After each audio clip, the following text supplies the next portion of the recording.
ছেলে এসএসসি পরীক্ষা দিবে, তাকে নিয়ে আমি সেভারেল টাইম, তাকে তো একা ছাড়া যায় না। আমি মিনিমাম 10 থেকে 15 দিন এই আন্দোলনের সাথে সরাসরি সম্পৃক্ত আমি ছিল। তো সেখানে আমার কাছে সবচেয়ে বড় কষ্টটা, আমি এখানে একটা জামাত ইসলামের আপনার হলো একটা পার্টি, চট্টগ্রামে একটা স্যার আমার এখানে রিজার্ভেশন দিতে আসছিল, ডাক্তার সাহেব ওনাকে দেখছেন, দেখে আমাকে উনি ডেকে ফোর্স করছেন, Sharif why you are taking this type of reservation. আমি বলছি this is the business sir, here is no মানে এরকম তো রেস্ট্রিক্টেড আছে, একজন আসতে পারবে একজন আসতে পারবে, আমার কাছে অল আর কাস্টমার, আমি তাদের কাস্টমার হিসেবে রেসপেক্ট করি। তো উনি আমাকে মনে করছে I have some relation with them, but I respect all. তো এই যে জিনিসগুলো, এই বৈষম্যর জন্য তো আমরা করলাম। আমাদের ছেলেরা কিন্তু যে একাই দেশটাকে এইভাবে নিয়ে আসছে নট দ্যাট, আমরা কেউ নামাজে পড়ে বলেছি, আমরা চোখের পানি ছেড়ে দিয়ে বলেছি কেন আমার দেশে এটা হবে, আপনাদের কাছে দেশের মানুষকে বলতে চাই আমাদের পাশে আসে। আর আমি এটা কথা দিচ্ছি, আমরা এটাকে স্বাধীন করে ছাড়বো ইনশাল্লাহ। আপনাদের এই বিল্ডিং এর আমাদের লিফটেড 12, লিফটেড 11, লিফটেড 10 এবং লিফটেড 9-এ আমাদের আরও হচ্ছে 2000 স্কোয়ার ফিট, এই টোটাল হলো 3500 স্কোয়ার ফিট। আমি আমার দেশের মানুষের কাছে 3.5 ফ্লোর, আমার দেশের মানুষের কাছে, ছাত্র সমাজের কাছে, সাধারণ মানুষের কাছে, খিলক্ষেত ছাত্র সমাজ আমাদেরকে যেভাবে সাপোর্ট দিচ্ছে, না হলে আমরা এখানে থাকতে পারতাম না, ফুল ফেজে আসেন নাই। তা আমাদের এই এলাকার যারা নৈতিকের পক্ষে যারা আছে, সেই মানুষগুলো আমাদেরকে সাপোর্ট দিয়েতে আমরা একটা পর্যায়ে এখন আছি। তো আপনাদের সবার কাছে আমরা হেল্পার চাই, এবং দেশের মানুষের কাছে বলতে চাই, হোটেল রেস্টুরেন্টে যারা জব করে তাদেরকে বলতে চাই, আমি দীর্ঘদিন 25 years once upon as the manager জিঞ্জিয়ার ধানমন্ডি ব্রাঞ্চ, ওখানে আমি 20 ইয়ার জব করেছি।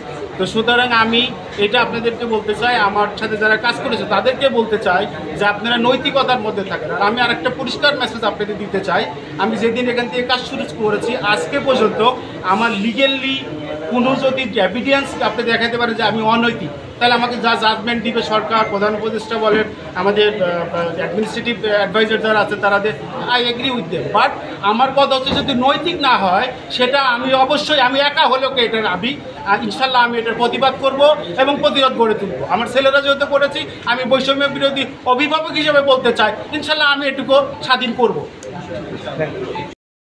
যে এই নতুন করে আবার অত্যাচার করার জন্য, তো এই যে যারা শহীদ হয়েছে, আমি বলবো তাদের সাথে তো এটা চরম পরিহাস, নির্মম পরিহাস।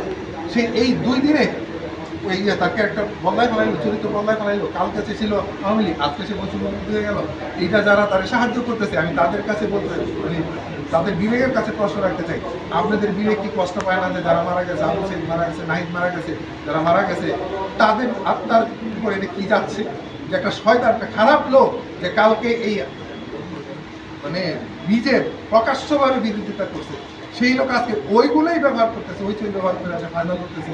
যারা আমরা পক্ষে ছিলাম, আমার মেয়ে, আমার ছেলে মেয়ে, তাদের কিনা আমি সহ ইয়েতে ছিলাম মিছিলে ছিলাম, আমার সব ছবি আছে, আপনারা দেখতে চাইলে দেখাইতে পারি, কিন্তু আমি সেটা দেখে লাগাবো না, আমি প্রচার করার জন্য আমার 11:30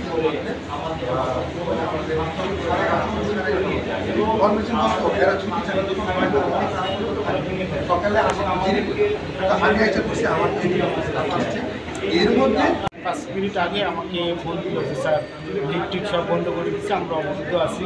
তো আমি সাথে সাথে এমপি স্যারকে ফোন দিলাম, স্যার এরকম অবস্থা, তো স্যার শরীর ভালো আসতে চাষে আসে।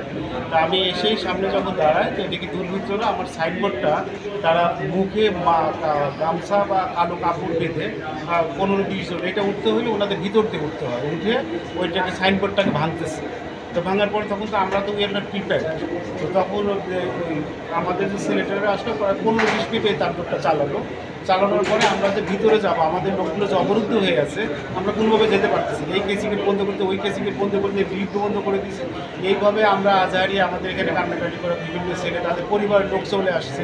তারপর আমরা তাদেরকে আশ্বস্ত করে থানাকে ফোন দিতেছিলাম, আমরা আর্মিকে ফোন দিতেছিলাম, আমরা র্যাবকে ফোন দিতেছিলাম।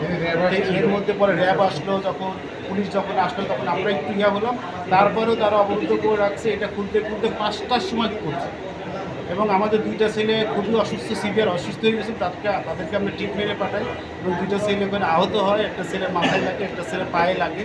তো সেগুলো একটা হসপিটালে যে ডকুমেন্ট, সেই ডকুমেন্ট লাগে বলতে কোনো কিছুতে আঘাত করছে। আমার যেটা মনে হয় যে ওখানে হয়তো কোনো কিছু ছুঁড়ে মারছে, হয়তো কোনো শক্ত লোহা বা তাহলে এরকম কিছু একটা হইতে পারে। সবচেয়ে বড় যে ব্যাপারটা, আমরা খুবই আতঙ্ক হয়ে গেছি। আর রেল পরবর্তীতে যখন আমরা হলে ঢুকি বা আমাদের কর্মস্থলে যাই, তখন দেখি যে স্যারের রুমের আমার সিসিটিভি হার্ড ডিস্কটা ভাঙা, তারপরে স্যারের ওখানে এমপি স্যার আরও ব্যবসা আছে ওনাকে, ওখানে স্যারের ড্রয়ারগুলো ভাঙা। তো আমাদের একটা লকার ছিল, তো লকারটা তো মানে ইজি টু আনলক মানে খুব অল্প সময়ের মধ্যে। আর অন্য জায়গাগুলোতে যখন হলে যখন যায় তখন থেকে আমার চেয়ার টেবিলগুলো একদম ডিসপ্যারেট করে রাখছে, ওগুলো একটা কিছু যে দেখেছে মানুষের শুরু করবেন মানে আপনার তো অফিসে করছেন অফিসে আসেন।